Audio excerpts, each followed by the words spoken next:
think you're going to continue to do that behavior and get away with it, sooner or later it's going to catch up with you, either from law enforcement's perspective or an injury or a fatality. That's what one Iowa State trooper says after police say a Marion man led them on a high-speed chase this week, with speeds reaching 177 miles per hour. That speed is far too fast and too dangerous for police in squad cars to pursue. But KCRG TV9's Brian Tagg reports state police are turning to other technology to track these kinds of drivers. Brian?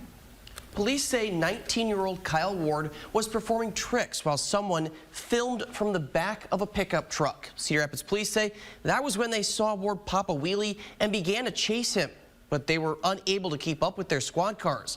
Instead, they had eyes overhead with the Iowa State Patrol's Air Wing unit. Clayton Cooksley and his friend make the trip to Cedar Rapids from Newhall at least once a week to cruise the Ave with other motorcyclists. It's a hobby he learned from his family.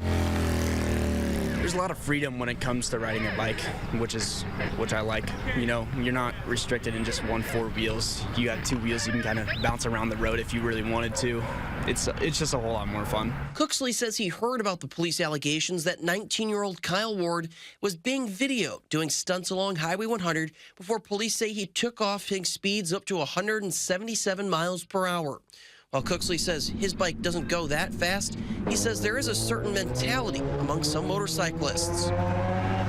There's usually an adrenaline rush that people usually get. You know, they're like going, they get up to 100, and then they're just like, damn, I can really do this. And then they just get going, and then they're off.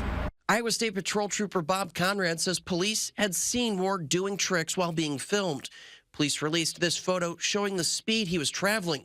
Conrad says it would have been difficult to keep up with the motorcycle if not for the Iowa State Patrol's Air Wing unit. Our planes are equipped with equipment that can actually track vehicles out to 20 miles. They can lock onto that vehicle, they can keep track of that, and then the officers have the ability to back off. He says backing off on a police chase is safer for everyone involved, the driver, first responders, and the public. We get a lot of people complaining to us because of the motorcycles that are out there being aggressive, wheeling, going down Interstate 380. We'll get calls in. And I would tell anybody that wants to engage in that kind of behavior, cell phones, call 911 extremely quick.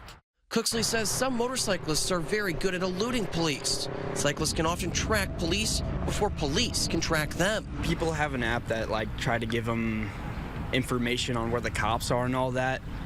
But honestly, I would just rather not do it in general. Trooper Conrad says Ward could face serious charges because of the high speeds they say he reached. He says it's 60 days for going 25 miles per hour over the posted speed limit and an extra 2 days for every mile an hour over that. Adding that up means Ward could lose his license for up to nearly 9.5 months. In the studio, Brian Tabbitt, KCRG TV9 News.